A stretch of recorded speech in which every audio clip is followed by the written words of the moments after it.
पालकमंत्री जनता दरबार घेत आहेत तो निवडणुकीचा एक फक्त फार्स आहे.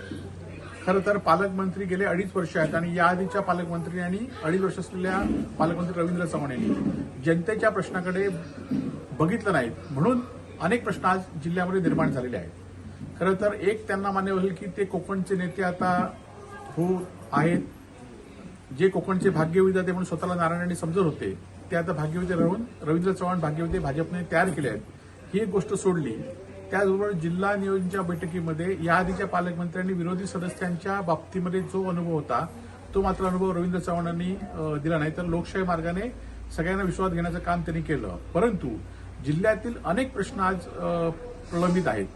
जिल्ह्यामध्ये आपण बघितलं की आरोग्याचा प्रश्न गंभीर निर्माण झालेला आहे. जिल्ह्यामध्ये शासकीय मेडिकल कॉलेजमध्ये निधीच्या कमतरतेमुळे काय अवस्था आहे हे त्यांनी खरं तर बघितलं पाहिजे होतं. जिल्ह्यामध्ये आपला दवाखाना, बाळासाहेब ठाकरे दवाखाना सुरू, 2 दवाखाने सोडले तर बाकीचे दवाखाने सुरूच झाले नाहीत आणि ते 2 दवाखाने सुद्धा बंद अवस्थेतच आहेत. जिल्ह्यामध्ये नमो आवासचे पैसे आले नाहीत.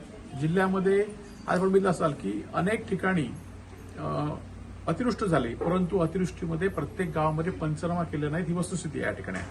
आणि त्यामुळे जिल्ह्यातील आजही भात पिकाचं नुकसान या ठिकाणी झालं नाही. जिल्ह्यामध्ये चक्रीवादळाचा जो मे मध्ये फटका बसला त्या चक्रीवादळाला कोकणमधून वगळण्यात आलं आहे, त्याकडे पालकमंत्र्यांनी लक्ष दिलं नाही. आज डीएड बेरोजगारांना एकीकडे सांगतायत की त्यांना सामावून घेऊ म्हणून आणि निवडणुकीत त्यांना पत्रकं वाटू लागलीत, परंतु आज त्यांना डीएड भरतीमध्ये बाजूला ठेवलं, ही वस्तुस्थिती आहे. एनआरएचएम कर्मचाऱ्यांना आश्वासन दिली, ते एनआरएचएम कर्मचारी सुद्धा आज रस्त्यावर या ठिकाणी आहेत. नमो आवासचे पैसे अजूनही या ठिकाणी आले नाहीत. काजूला तुम्ही हमीभाव देतो म्हणून सांगितला, 10 रुपये त्यांना अनुदान देतो म्हणून सांगितलं, ते अनुदान सुद्धा शेतकऱ्यांना अजून त्याचे फॉर्म गोळा करण्याचं काम अजूनही सुरू झालं नाही. आज जिल्ह्यामध्ये प्रत्येक तालुक्यामध्ये विजेच्या समस्या गंभीर झालेल्या आहेत. प्रत्येक ठिकाणी तिथले ग्राहक हे आंदोलन करत आहेत. त्याकडे तुम्ही कधी मिटिंग वीज अधिकाऱ्यांची प्रत्येक तालुक्यातल्या विद्युत मंडळाची आपण कधी बैठक घेतली नाही. त्यामुळे सगळ्या जिल्ह्यामध्ये आज लोक आंदोलन करतायत. दुसरीकडे तुम्ही सांगितलं होतं की जे असे अनेक प्रश्न आहेत की ज्या प्रश्न आज सोडवले नाहीत, ही वस्तुस्थिती आहे. आज अन्न औषध प्रशासन असून देत, पोलीस खातं असून देत, यामध्ये मोठ्या प्रमाणात अवैधरित्या सगळं व्यवसाय सुरू आहे. आज काल आम्ही बघितलं की गवारेड्याचा स्टॅच्यू तुम्ही कणकोलीच्या स्टेशनवर लावलात, परंतु याच गवारेड्यांमुळे किती नुकसान झालं शेतकऱ्यांचं, त्या शेतकऱ्यांना कधी नुकसान भरपाई मिळाली काय, त्याचा कधी आपण विचार केला नाही. आज घोडगे सोनवडे घाट असून किंवा अंजिवडे घाट असून देत, या घाटाच्या कामाची सुरुवात आपण करतो म्हणून सांगितलं 2 वर्षापर्यंत, ती सुरुवात झाली नाही.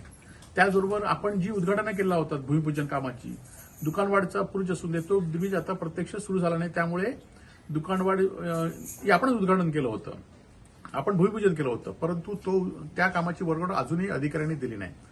आज जिल्ह्यातील जी प्रशासन यंत्रणा आहे, ज्या प्रशासन यंत्रणेचे जिल्हाधिकारी आहेत, आम्ही वारंवार बघत असतो की जिल्हाधिकारी आपलं ऐकत नाहीत. मग त्या जिल्हाधिकाऱ्यांवर कुठल्या शिंदे गटाच्या मंत्र्यांचा किंवा राणेंचा काय दबाव आहे की ते तुम्हाला कमी करण्यासाठी हे ऐकत नाहीत, असे जिल्हाधिकारी ठेवलेत काय? जिल्ह्याच्या प्रशासनामध्ये जे नगरपालिका प्रशासन आहे, जिल्हा परिषद प्रशासन आहे, यामध्ये निवडणुका झाल्यामुळे त्यांची अरेरावी वाढत आहे आणि कुठल्याही जिल्ह्यातील नगरपालिकेमध्ये कुठलाही कारभार सुरळीत नाही आहे. आज ऑनलाईन बांधकामाच्या परवानग्या हजारो परवानग्या पेंडिंग आहेत, त्यामध्ये कोणीच लक्ष नाही, ऑनलाईन मिळत नाहीत. त्यामुळे बांधकामाच्या हजारो परवानग्या नगरपालिकेच्या सिंधुदुर्ग जिल्ह्यामध्ये पेंडिंग आहेत. आज अशा अनेक गोष्टी आहेत की ज्या गोष्टी खरं तर तुम्ही आधी बघितल्या पाहिजे होत्या, परंतु 2.5 वर्षानंतर आपण बघताय हा फक्त निवडणुकीचा फार्स आहे.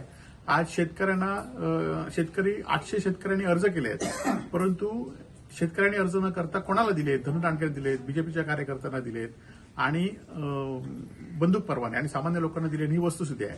त्यामुळे या सगळ्या तुम्ही जनता दरबार घेताना हे प्रश्न पहिले सोडवले पाहिजे होते, परंतु आता फक्त आपण निवडणुकीचा डोळ्यासमोर ठेवून हा फार्स करताय, ही वस्तुस्थिती जिल्ह्यातील जनतेला माहिती आहे. ताज्या अपडेट्स आणि ताज्या बातम्यांसाठी आजच सबस्क्राईब करा आपला Sindhudurg digital news channel. Like करा, शेअर करा, कमेंट करा आणि महत्त्वाचं म्हणजे बेल आयकॉनला क्लिक करायला विसरू नका.